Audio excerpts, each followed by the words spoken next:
오늘은 이슈 체크, 언론이 띄운 집값 왜 문제인가 한번 살펴보겠습니다. 자, 서울 집값 다시 급등, 비투기 지역 이끌어 이제 관련된 뉴스 한번 살펴보고 시작을 해볼게요. 서울 아파트값 상승폭이 계속 확대되고 곳곳에서 신고가 기록이 속출, 정부의 부동산 시장 단속과 추가 대책이 임박을 했다. 하지만 여전히 시장 강세다. 부동산 114에 따르면 8월 첫 주 서울 아파트값은 0.12% 상승, 6월 말 다주택자 대상 부동산세 개편안이 공개된 시점을 변곡점으로 상승폭이 확대가 됐더라.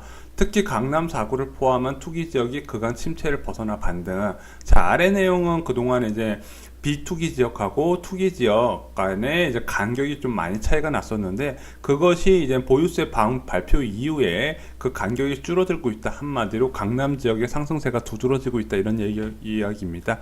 자, 이 때문에 종부세 개편안을 불확실성이 해소됐고, 예상보다 약하다는 평으로 관망세가 저가 매수세로 전환됐다는 해서, 이에 최근 박원순 서울시장의 용산 여의도 대규모 개발 계획이 시장의 전방위로 호재로 작용을 한 게 아니냐. 자, 이런 기사가 있습니다. 지금 서울 집값 얼마나 오르고 있냐 한번 살펴보죠. 자, 이게 한국감정원 기준으로 보면은 원래 서울 아파트 집값은 이제 좀 상승세는 좀 유지되고 있었지만은 그래도 뭐 급등세나 뭐 이런 모양은 안 나타났어요. 이제 그 이유는 뭐냐? 거래 감소. 전반적으로 3월 이후에 거래량이 이제 급격히 감소하면서 강남 지역 호가가 먼저 떨어졌죠.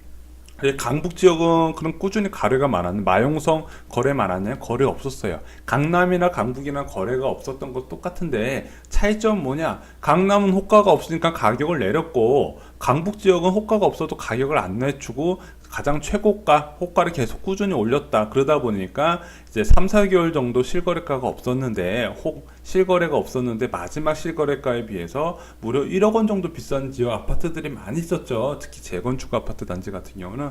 자, 그러다 보니까 강남이 이렇게 떨어지면 강북은 못 버틸 것이다, 이렇게 예상을 했는데, 오히려 지금 다시 강남 지역이 오르고 있다. 그럼 그 올랐던 과정을 여러분한테 한번 설명을 드릴게요. 왜 올랐을까요? 세 가지 이유가 크게 있는데, 자, 첫 번째, 재건축 이주 수요가 있어요. 이제 서초구, 이제 반포 우성 아파트하고 신반포 3차 경남 아파트 뭐 재개발 지역 해서 여러 가지 아파트 이주가 있었는데, 원래 재건축 이주가 그동안은 이제 개포와 강남 지역하고 강동구 지역에 재건축 이주가 많이 있었는데, 실제적으로 전셋값 상승하고 크게 연관은 없었어요. 왜냐하면 거기 들어가는 세입자들이 전셋값이 뭐 1억 초반, 1억 중반 정도였기 때문에, 그 이주금을 받아도 이사 가려도 뭐 주변에 빌라 시세를 올리거나 전세 시세를 올리거나 아니면 경기도 지역으로 빠져나가더라. 근데 서초구 재건축은 왜 이주 수요가 저건축에 영향을 미쳤냐, 전세 시장에 영향을 미쳤냐? 이유는 간단하거든요. 이 아파트들의 기본 전세값이 비쌌어요. 그래서 주변 지역으로 갈 수 있는 사람들이 많아서 주변 지역, 서초구 지역 전세값을 올린 거예요. 자, 그래서 매매가 계속 상승을 하려면 전세 가격이 계속 같이 상승을 해줘야 되는데, 마침 타이밍이 좋았어요. 매매가 호가가 오르는 시점에 전세값도 같이 올랐던 거거든요. 주변 시세를 보면은 전세값도 같이 올랐다. 이 타이밍이 주로 서초구 재건축 이주 수요로가 맞물렸다. 그래서 강남 4구는 원래 전세값이 급락세였는데 상승 반전을 한 거죠. 그러면서 평균이 좀 올라갔더라. 자, 첫 번째 이유는 이거고, 두 번째 이유는 뭐냐? 서울시에서 용산 여의도 개발 계획이 나왔어요. 자, 여의도 국제금융도시로 이제 개발을 하겠다. 용산 국제업무지구 개발하겠다. 솔직히 이거 갑자기 숨어져 있다가 7월에 튀어나온 게 아니라 원래 이제 다 구성안은 있었어요. 구성안은 있었다가 이제 발표를 언제 하느냐, 이제 그 차이였는데 지방선거 이후로 발표를 한 거죠. 서울시 같은 경우는. 근데 이제 서울시는 이제 이런 계획을 발표했는데, 갑자기 집값 급등의 원흉으로 지목받으니까 좀 당황스러울 거예요. 그래서 국토부에서는 좀 견제를 했죠. 이걸 이제 국토부와 협의해서 차근차근 진행을 할 것이다. 자, 그런데 보면 이제 용산 국제업무지구 개발은 원래 있던 호재였고, 이제 그거를 이제 원안을 최대한 살려서 이제 진행한다는 얘기고, 여의도 국제금융도시는 원래 지금 국제금융도시인데, 이제 아무래도 이걸 이제 주거 형태를 이제 주상복합으로 해서 좀 높게 형성할 수 있게 좀 인센티브를 제공하겠다, 이런 내용이 좀 집값에 호재를 작용한 것 같아요. 자, 그럼 마지막 이유 뭐냐? 보유세 개정안 발표의 안도감, 예상보다 약한 강화에 매수 심리를 부추겼다. 한마디로 이제 불확실성이 해소됐다. 투자에서 가장 중요한 거로 보는 거죠. 자, 이걸로 집값, 서울 집값이 급등을 한다. 여러분 어떻게 생각하세요? 이게 급등할 일일까요? 저는 아니라고 보거든요. 자, 그러면 제가 그 쇼킹부동산 방송할 때 꼭 말씀드렸던 게 있어요. 언론에서 자꾸 집값 급등을 위한 기사를 올린다. 어떤 식이냐?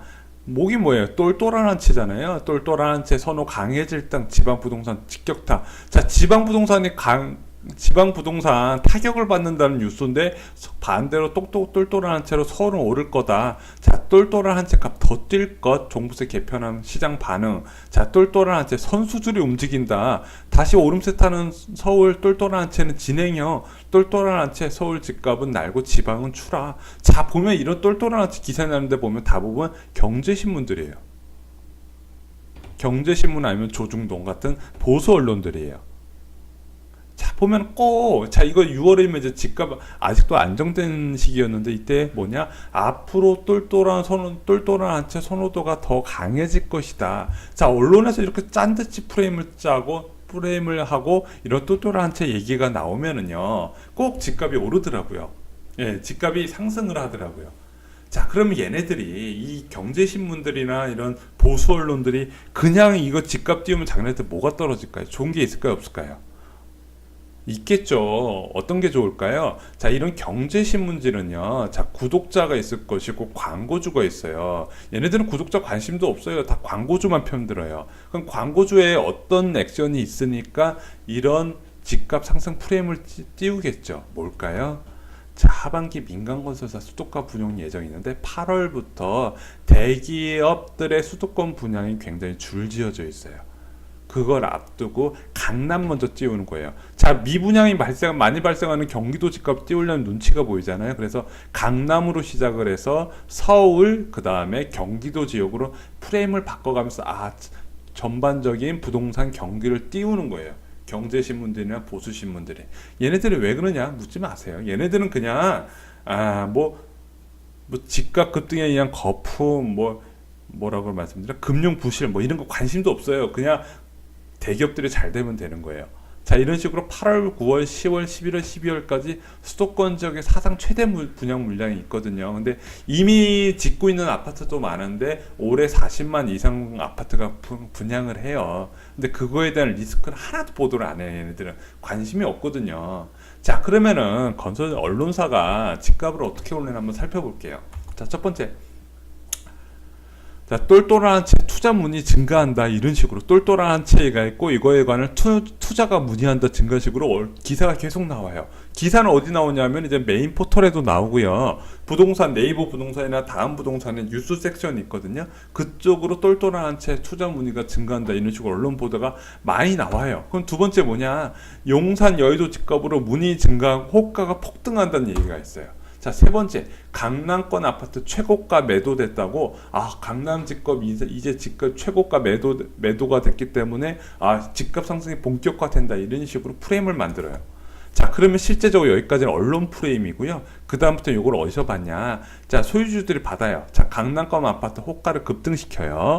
자, 두 번째, 마용성 분당 과천 아파트 호가를 이걸 받아서 가치 급등을 시킵니다. 세 번째, 과거 거품 호가가 저렴해 보이는 착시가 발생을 해요. 자, 그동안에 마용성 아파트 12억짜리 아파트 거래가 있었냐? 거의 없었어요. 한 3, 4개월 동안에 한 건 있을까 말까 거래가 없었단 말이에요. 그런데 이걸 다시 이런 계기로 다시 호가를 올린다. 13억, 14억, 15억 이렇게 올려버리잖아요. 그러면 이 12억짜리가 저렴해 보이는 착시 현상이 나타나서 매수로 이어져요.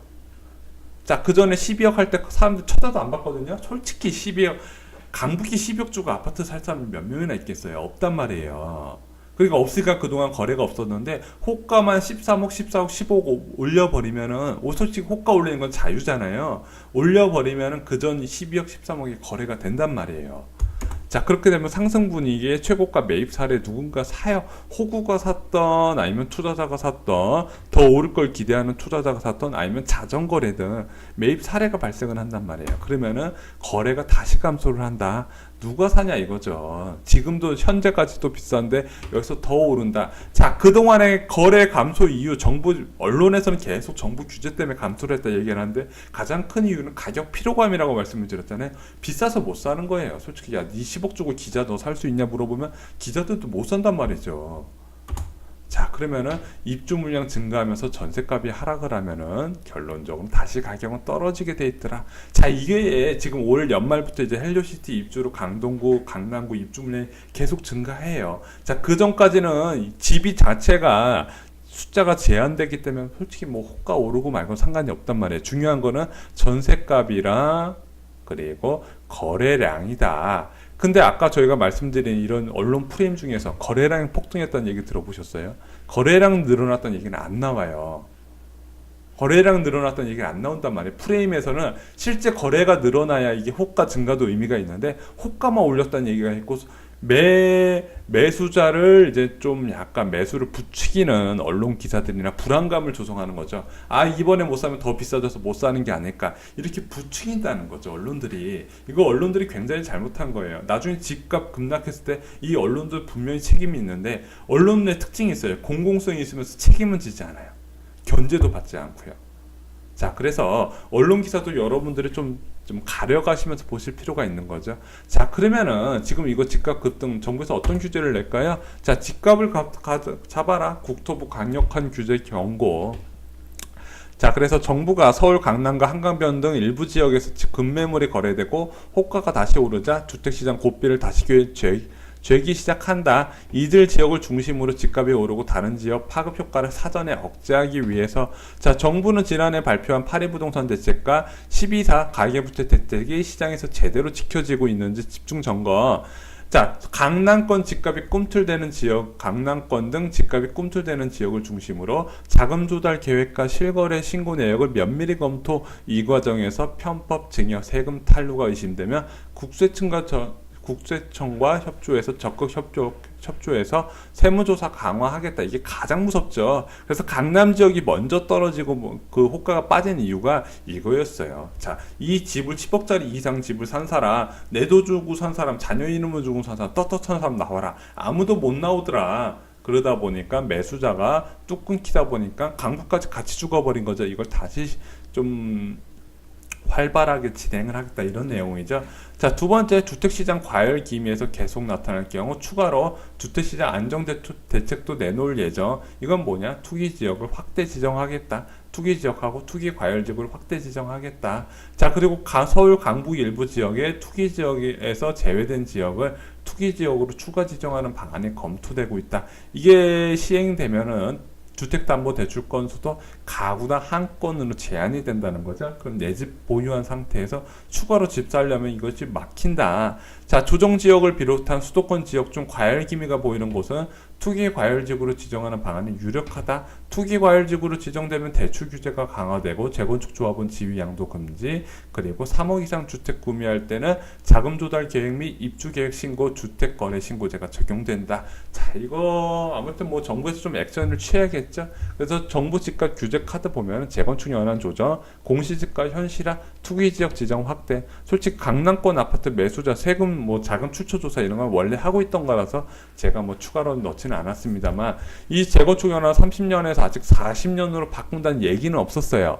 근데 이제 본격적으로 현실화가 된다. 그동안 어떤 식으로 조정을 했냐? 안전진단 강화, 안전진단 규제 강화를 통해서 재건축 연한 30년 된 아파트들은 재건축 못하게 막았었거든요. 이거를 이제 명문화하겠다 이거죠. 공시지가 현실화는 자, 보유세 강화 발표가 나왔을 때 국토부 장관이 빡쳐가지고 야, 이게 뭐냐, 너무 약하다 이래서 공시지가 내가 현실화 시키겠다. 어느 수준으로 80에서 90% 수준을 현실하겠는데 이게 이제 힘을 좀 받게 되겠죠. 그리고 마지막으로 투기지정 확대, 투기지역 확대 같은 경우는 뭐 투기 과열지구가 있을 것이고 투기지역이 있을 것이고, 이제 집값이 서울 전반적으로 확대되니까 이걸 서울 지역 전체를 이제 투기 지역이나 투기 과열지구로 지정할 가능성이 커졌습니다. 자, 그거는 저희가 이제 나오면 쇼킹 부동산에서 다시 한번 다뤄드리겠습니다.